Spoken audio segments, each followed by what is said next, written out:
Self-promotion. Cozy, what the heck do I write here? Well, I'll tell you. First, I'll explain what this question is actually asking, and then I'm gonna help you prepare everything you need to answer this question, so stay tuned. Why the heck should I listen to Gozi Mai? You might ask. Short answer, you don't have to. But if you're like me, you're scouring the internet for any tiny bit of information and guidance on how to write a good VTuber agency application, and any advice is good advice. So that said, I've auditioned more than a dozen times to agencies, small and large, and I've actually passed the first round 3 times. With one of those times, I actually got to the interview stage. So I ain't talking out of my ass here, but also still grain of salt because no, I haven't gotten in yet. But I have a lot of learnings to share on how I improved and how I continue to improve. So let's get right into it. The question on our plates tonight is self-promotion. This is the very first question in the Niji Sanji audition application that's out right now, and it's very much meant to be their first impression of you. The self-promo is effectively your VTuber elevator pitch, a summary of pretty much the entire application in just 2 or 3 paragraphs. You're selling yourself here. All of your strongest reasons on why they should pick you over everyone else. So it's really important that you pay attention to the company that you're applying to and familiarize yourself with their values as well as their existing talents so you can see what kind of content they create, because that tells you a lot of information. Number 1, you get an idea of what that company is looking for. For example, if you are a Vtuber and none of that company's existing talents are Vtubers, then they likely aren't interested in that sort of content, so maybe it's not a good fit. Another big piece of information that this tells you doing this research is that it gives you an idea of what they're missing content-wise and representation-wise. So you can identify whether you would be their missing piece or more of the same, you know? You don't want to be more of the same. You really want to be something that they don't have already. Assume that your reviewer will only likely read just this section of your application in the first round before even watching your intro video, if they even do that, because there are thousands of other people that are also applying. So, you know, they're not gonna, number 1, they're not gonna read every single application. You know, assume that if you do whatever initial filters they have, if you do get past that initial filter, this is the first thing they're gonna read. So keep that in mind, that this is your first impression, not your intro video. It's really important to be concise and get straight to the point while also being aware of the narrative that you're trying to portray. You know, this is your time to tell your story and make them want to continue looking at your application. Your self-promotion should answer some important questions. We'll go over those questions. Once you have those answers to those questions, creating your VTuber elevator pitch will be a piece of cake. These questions for your promo must answer: who are you? What is your mission? What content do you create? Who is your target audience? And what unique value do you bring to the table? So let's start with, who are you? What is your gimmick, your draw? All the content creators on the internet have kind of a thing that they are. You know, you've got the cooking streamer, the Apex Legends competitive player, the advice guru, the sports nerd. You know, find that unique thing that makes you you and come out of the gate with it. This can be a 1-sentence intro to your character's lore too. I honestly personally don't recommend doing that just because lore can always come later. This isn't really your time to sell your lore writing skills. This is your time to sell the content you create. So I prefer sticking to the content itself as my value. If you do opt to use this hook, this opening for your lore, please, I beg you, keep it to 1 sentence, because I mean that they're not gonna read past 1 sentence on your lore. For me, I am the pop culture VTuber. So that was my first sentence in my self-promo, that I am the pop culture VTuber. My whole brand is all about nerding out over all things pop culture, you know? So that's kind of it. You want to be bold with it.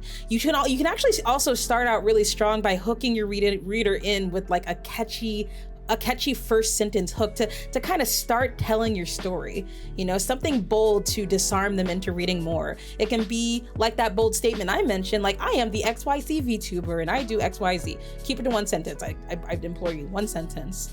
Or it can even be like a start of an anecdote or a story of why you fill the void, some void in the VTuber space. You can say, picture this, a world submerged in water, and only one VTuber can save the world or something like that. Just something creative, something that out of the thousands of applications that they're probably reading of people saying the same thing over and over again, come up with something that's gonna catch their eye, that's gonna make them read past that first sentence. And be confident here. You know, this really sets expectations for the rest of your self-promotion. So the next thing you want to talk about is what your mission is. Moreover, what is important to you? Why do you make the content that you make? You must have a clear understanding of what makes you so passionate about a given niche so that you can explain it to others, and more importantly, get them excited to see what you have to bring to the table. While it's really wholesome to have a mission, like to make a community or to make friends, it doesn't really inspire passion in your reader because, I mean, who doesn't want those things? Those are kind of a given. You really need to inspire your reader to believe in you and to believe that the content you create is gonna make the company successful. Now, the next thing is, what is the content you create? You know, we're all complex people with all kinds of hobbies and all kinds of different interests, and even though we're all so complex, it's very important to the success of your content, especially your content creation career, to differentiate yourself. You know, you can't really be that person that does a little bit of everything. You won't be successful that way. You have to have some focus, some content that people are looking for. You know, these big corporations, these can get huge.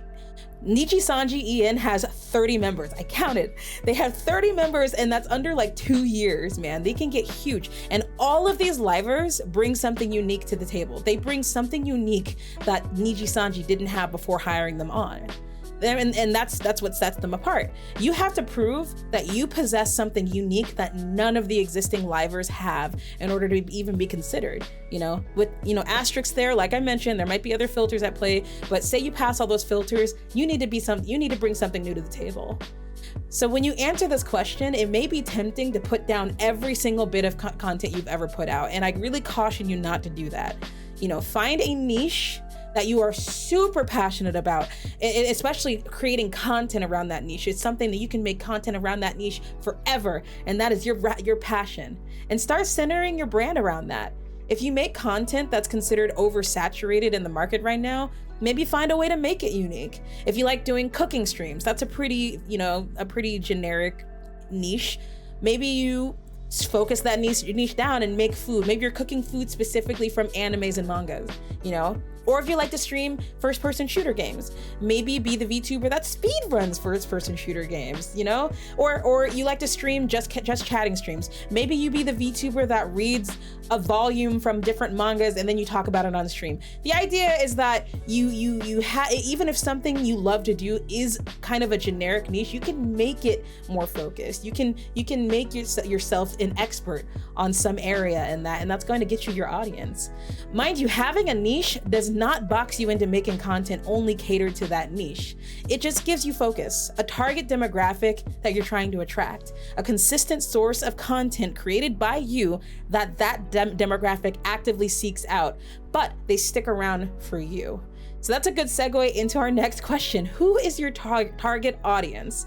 This is a big enough topic that I'm actually going to dedicate an entire talk about this. This question and the next question too, transition the focus in your self-promotion from not just what you do, you know, but why what you do will make the agency money, you know, because at the end of the day, you are an investment. They are investing in you. So you got to show why the stuff you're going to bring to the table is going to make them rich. You must have a very clear idea of who your target audience is, even outside of the audition.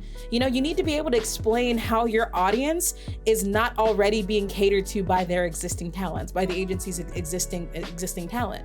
You need to be able to convince them that you can also grow your audience and bring in new viewers to the agencies, and even to the agency's other talents. That is the value that you bring when they bring you on.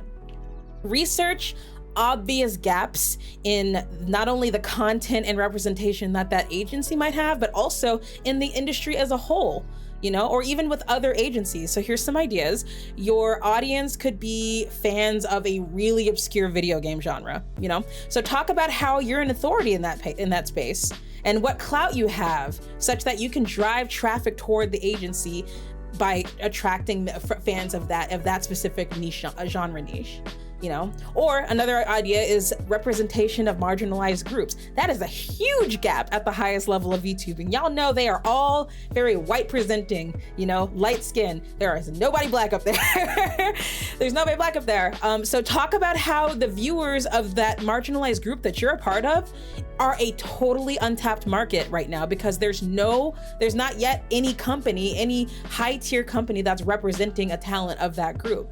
You know, talk about how you could attract members of that group to your streams, as well as the streams of your gen mates. And finally, what do you bring to the table? This is, you're hearing me say this often. It's because this is super important. You need to sell yourself here. That is the self-promotion. You are selling why they should hire you over everybody else. What do you bring to the table that distinguishes you from the existing talents?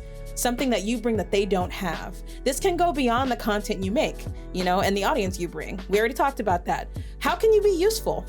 Can you edit videos and TikToks for the other talents in the group? Can you arrange instrumentals for song covers and original music? Can you organize tournaments for certain games, popular games like Valorant, Apex Legends, or League of Legends? You know, can you animate cartoons into like animes? Can you create 3D animations and assets for video game development? Can you dungeon master D&D for collabs? Are you a coder? Can you write code? Can you write solutions and plugins for OBS and Live 2D and YouTube? There's a lot of stuff out there. Think of just think of the things that are your hobbies, the things that you love doing. How can you leverage the skills you have to help other people? That is also a huge draw, a huge seller on why they should hire you. And you want to explain concisely how adding you to that agency's roster will either make them money or save them money, and in general just make everybody's lives easier, and more importantly, why you can do it better than all of the others applying. Why should they trust you over someone else claiming the same skills? What experience or clout do you have that makes you the better choice? This is your moment to mention any education you might have, your proven successes in your other content and your other platforms. If you have like 50,000 viewers or 50,000 followers on TikTok, talk about that. You know, that's successful. That shows that you have some clout. That shows you know what the hell you're talking about. You know, or if you have any articles written about you, any showcases, those are really, really good ways to prove that you're the real deal, that you are not just talking out of your ass. You are a true authority on that topic. This is the return on investment that agency has for taking a chance on you. So make it good. Well, guys, that is my strategy for approaching the self-promotion section of the Nijisanji VTuber application, audition application. This information really doesn't just apply to Nijisanji. Any audition application is going to have some form of this question on there. So I hope that you're a little bit more prepared to attack that question now. And yeah.